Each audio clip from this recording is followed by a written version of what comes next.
What's up, guys? Welcome back to the podcast, boys. This is episode 60, and we're ready for a awesome episode. Yeah, let's go to story time. I'll go first. This week actually was good.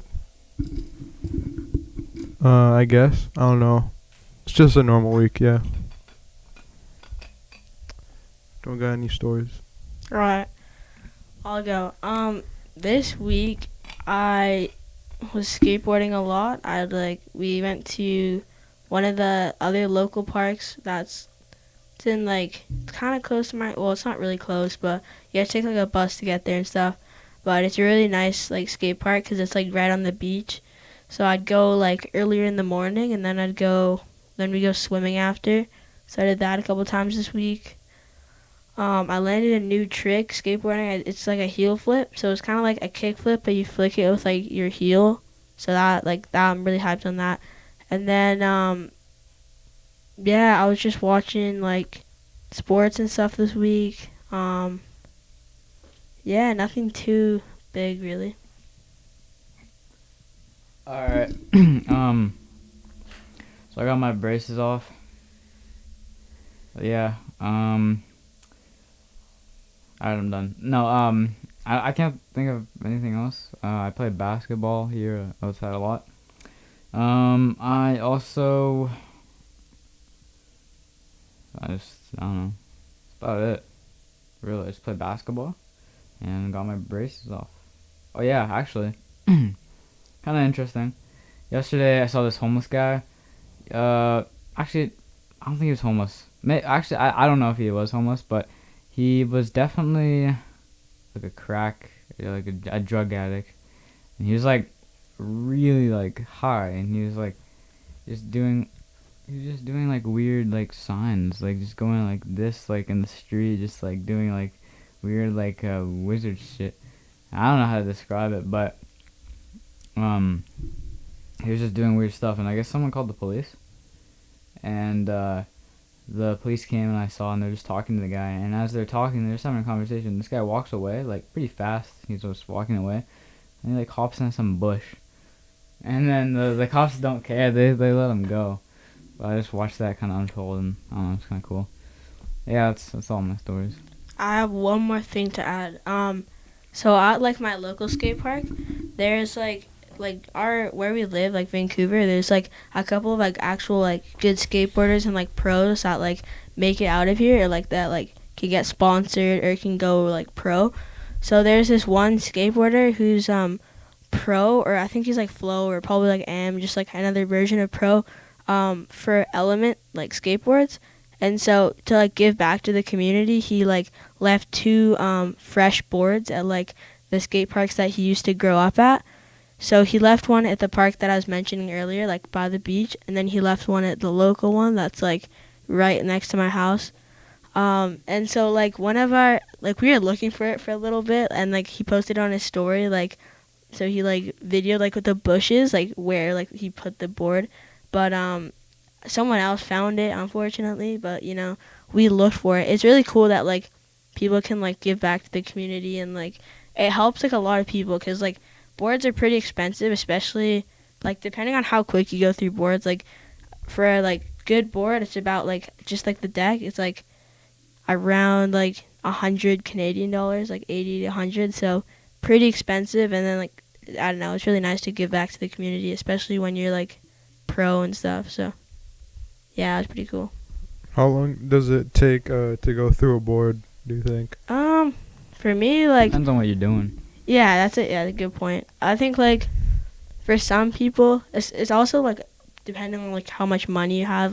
Are you willing to buy a new board when it chips, when you lose pop, or I don't know. It's kind of how you want to skate. But normally for me, it takes me a couple months, mostly because I normally don't have extra boards, and I have to ride the same one for a while. But yeah, if I when it loses pop, when you can't pop your tricks as high, and your tail starts to carve down a lot. So for me, on average, I'd probably take 2 to 3 months, depending on how much I skate, that month or whatever. But yeah, That sounds fair. yeah. So you guys done story time? Gonna go topics now, eh? Alright, I guess I'll just get mine over with since I have like nothing. Alright, so some birthdays for today. We got 50 Cent. Oh, this isn't today. This is this week. 50 Cent. He's turning 46. We got Tom Hanks. He's turning 65. Post Malone. He's turning 26. George Bush. He's turning 75. Sylvester Stallone. Stallone. I think that's how you say it, right? He's 75. There's a lot here. O.J. Simpson, 74. Yeah, so it was Nardwuar's birthday. He's 53. And we got a video here. Yep. That we'll show you guys. Oh yeah. 4 videos actually, and it's just like kind of about him. Not about him, but like highlights from him in general. And yeah, it's pretty funny. That's how you know that was a while ago. Rest in peace, Trayvon Martin. Lane Reach. Never heard of him. Your friend Raymond. That's how you know that was a while ago. It's Nardwuar, the human Syria in Vancouver, British Columbia, Canada. And break out! Keep on rocking in the free world. And do break out! Looks like from Texas to British Columbia.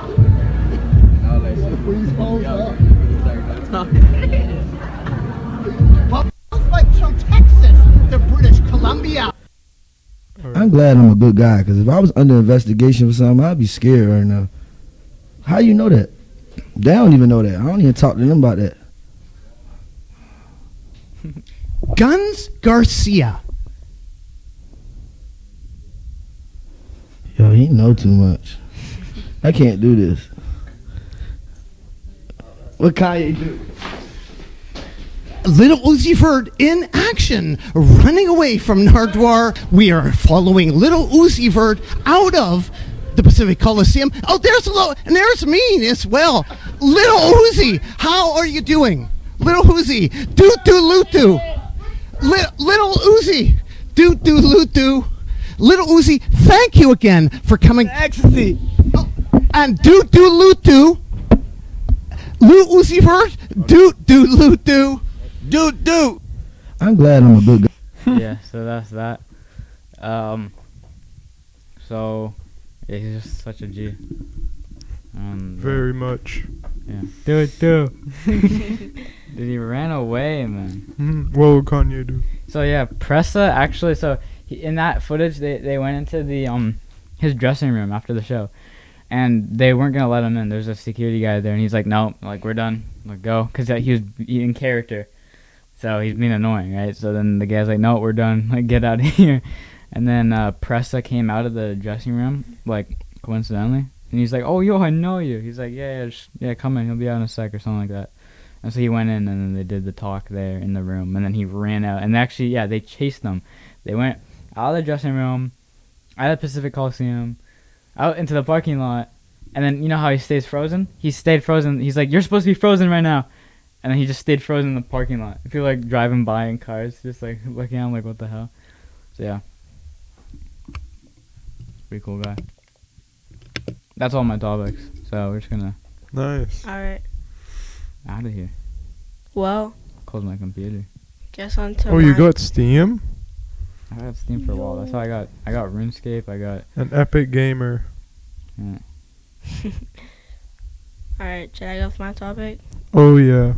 So, if you follow like hockey, like NHL, you might have seen that the Tampa Bay won the cup, and basically Nikita Kucherov, he's like one of the top players for Tampa, and after the cup, like after they won, he was like I don't know, he's drinking. Yeah, he got so like just like sloshed. What does he play? I don't actually know, but like he's right wing. He's like, he's one of their best players. Yeah. So anyways, so what happened is in the press conference, which I'll show you in a second, he's drinking Bud Light like beer, and like he's just That's like disgusting. he's so drunk, but it's so funny because he's like throwing like this is on like the Montreal fan base and like Montreal and like it's really funny. And then basically, so he's drinking Bud Light, and he's just like in the interview, he's just like smashing down Bud Light. And so basically, Bud Light gave him a contract. So like they tweeted it out, and it said he may not have a shirt, but he's got a contract with us. Welcome to the team. And then there will be no press conferences for this announcement. Is he American? He has an accent. I think he is. I don't know. He kind of sounds like Finland, maybe? Russian a little bit. Yeah. Okay, should we show the video now? Oh yeah. Okay, We let's shall. see it. Falls off the table. Do it. Imagine you said that. From the Lightning, we have Nikita Kucherov. Media, please raise your hand if you have a question. We'll start with Joe Smith, the Athletic. Joe, let's hear it. So unprofessional. Let's go, buddy. How would you describe your, congratulations, how would you describe your emotions right now after doing what you guys did? I don't know what to say. Back to back, and I couldn't sleep for 3 nights. And to be able to win this game is huge. Wasi was outstanding. MVP. I was telling him every day, Wasi, you're MVP. You're the best player. And then they gave it to whatever the guy in Vegas, the Vezina. And then last year they gave Vezina to somebody else. Number one bullshit. Wasi took both cups. He took MVP, and I was keep telling him he's MVP. He's the guy that he's the best. He was on his head today, and he kept us in the game. And another shout out by him, remarkable. Can't even tell more. I'm so happy I didn't want to go back to Montreal, but they acted, the fans in Montreal, come on. They acted like they won the Stanley Cup last game. Are you kidding me?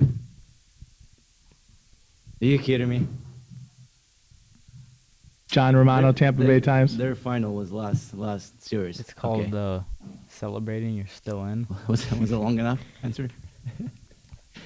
I took a time. Hey, I kept it the whole year inside. Nikita, could you just talk about the journey that you guys have been on? There's so many of these guys that have been together for 7, 8, 9, 10 years. What's it like to be able to celebrate with guys that you've grown up with? What did he say? Buy a new microphone. Go ahead, John. Repeat the question. Just wondering what it was like to celebrate with guys that you have been teammates with for so long. That's what you want. Okay. It's huge.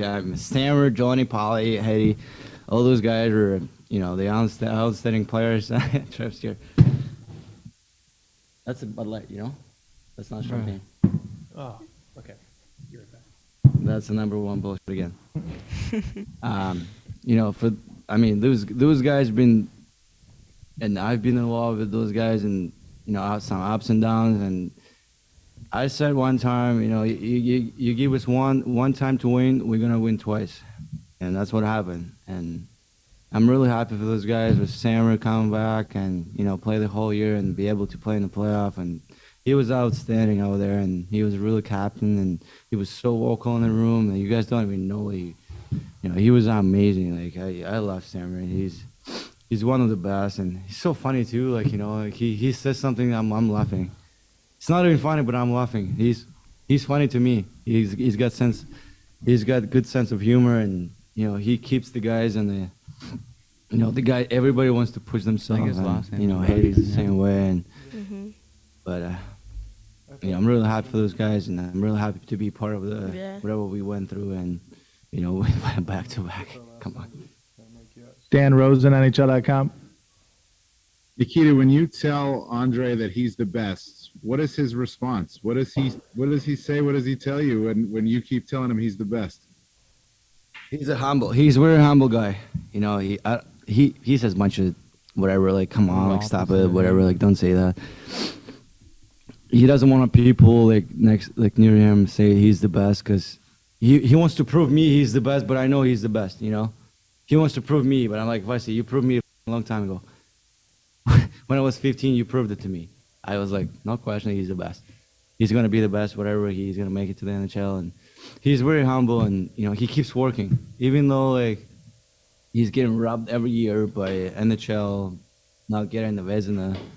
He's still humble. He still works hard, and, you know, if he would play in a different market, he would take this Vezina year after year.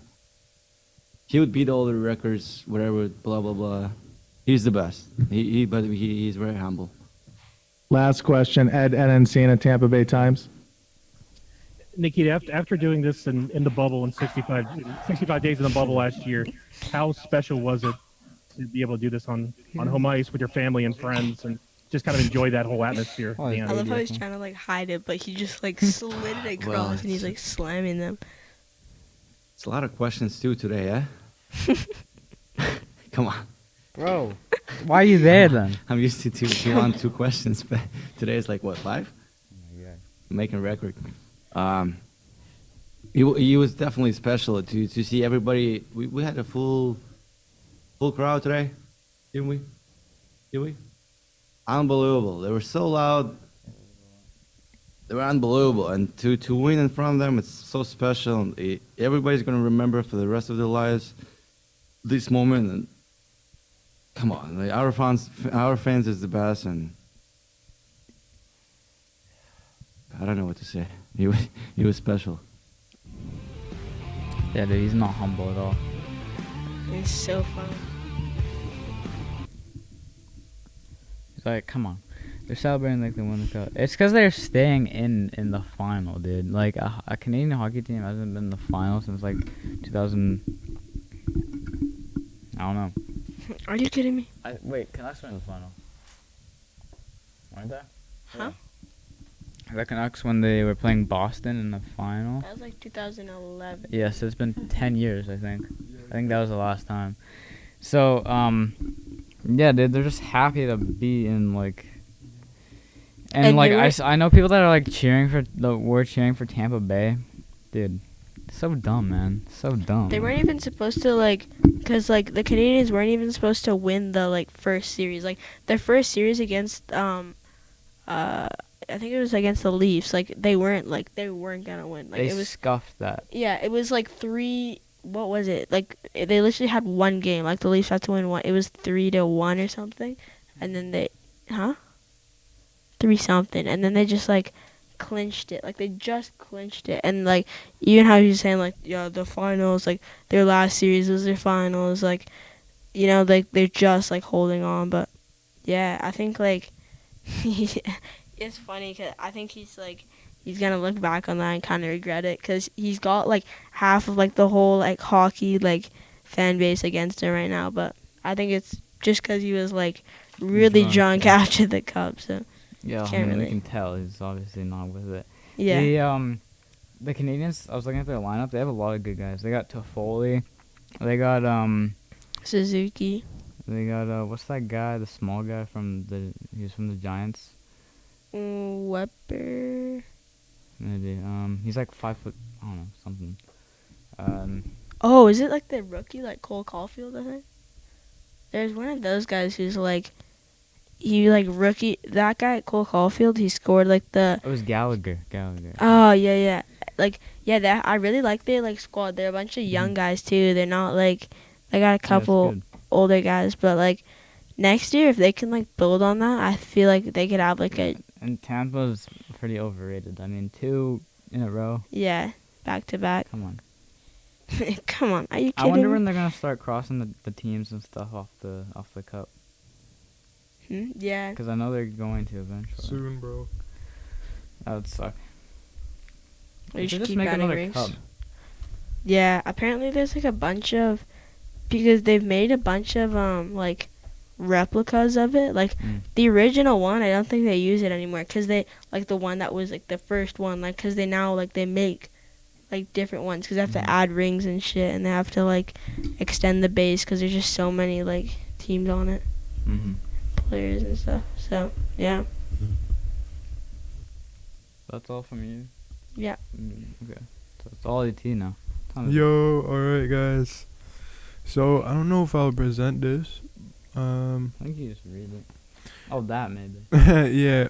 I'm quite like late on this, but about a month ago, Scott Cawthon, the creator of the FNAF series, he retired because of backlash. I don't know. I'm not gonna read it, but yeah, I won't. It's basically he donated to like political parties, and some of them were anti-LGBTQ, and people got mad. How does that even get released? How did that came out? Basically someone on Twitter, I don't know, that use some can do like anything now, and he saw like it says like person, it says Scott Cawthon, and then it says the amount. It was actually like quite a lot. It was in the thousands. Wow, you must really hate gays. I think. Damn, why would someone? But it says who he did it for. He said like, for those of you who took the time to look, you saw actually candidates that I supported, including men, women, white people, black people, Republicans, and Democrats. I supported Kimberly Klasik in Baltimore because I believe that she really cared for the African American community there and wanted to pull them out of poverty. I believe she could have really make a difference in a time when so many black communities were struggling. She lost, unfortunately. Yeah, and basically just goes on. And so is it real? Did he actually donate to anti-gays? Yeah. Why? Dude, if I was him, I'd be like, I didn't do that. Dude, the evidence is there, and he said that yes, he did. So yeah, you already. But did he know? Like he thought that they were like supporting black communities and stuff, right? Like he didn't intend for that to happen, did he? He probably didn't know, or just didn't do enough research, or he just definitely I believe that Scott Cawthon, it wasn't his intention for the anti-LGBTQ. Why does that even do? Like, what does that do? Like, I'm gonna donate to an organization that hates gay people, but what will it do? Like, what would the money go towards? Like, providing flamethrowers to kill that? I don't know. That doesn't even make sense. Funding, I don't know. Yeah, but that's it. It's really sad to see him go. So he retired because of that. Yep, because of the backlash, and like it's because also his wife was pregnant, and he was saying like I think people doxed him. Oh shit. Just basically they say like all this information about them, like that's not good, especially location and like that's not good, house address, like, and yeah, he was like my wife is 6 weeks pregnant, and she spent last night in fear because of what was being said online. She has already been struggling with the pregnancy, so seeing her so afraid really scared me. All this because I exercised my right and my duty as an American citizen to vote for and support the candidates who I felt could best run the country for everyone. That's something that I won't apologize for. Yeah. It's people are saying like they're not gonna purchase like the new FNAF games or the books. Looks really like good. That's totally fine. I'm gonna, because I gotta see that. It's gonna be so scary, but yeah. Thank you, Scott, for all your work. Okay, this is on the good side. We got this cool world's deepest pool opens in Dubai, part of huge underwater city. Basically, Dubai's I don't know if it's open now. It's either open or gonna be open like really soon. But it's gonna be Dubai's opening a underwater pool. Well, a pool's a pool, and you can use scuba gear, go diving. You know, it's 60 meters deep, and yeah, it's deep. It will be the deepest. Which the record before was 45 meters, and this one's 60 meters. Where was the other one? Poland's deep spot. I'm guessing Poland. Yeah. It's filled with 14 million liters of fresh water. The volume of 6 Olympic-sized swimming pools. Yeah. Here's some photos. And you can play foosball and go on the arcade machine. And yeah, that, honestly, I would do that. That is cool. I would do it too. Is it being built right now, or is it like... It's already built. Jeez. Will Smith was there a couple days ago. Oh, I saw that. Damn, that's pretty sick. Yeah, that would be like fun, but I think it'd also be scary down there. Yeah. That is it for me. We are good on time. And I hope you guys enjoyed this episode. We got a decent amount of time here, 27 minutes and 27, yeah. So hope you guys enjoyed this episode, and see ya next time. Peace.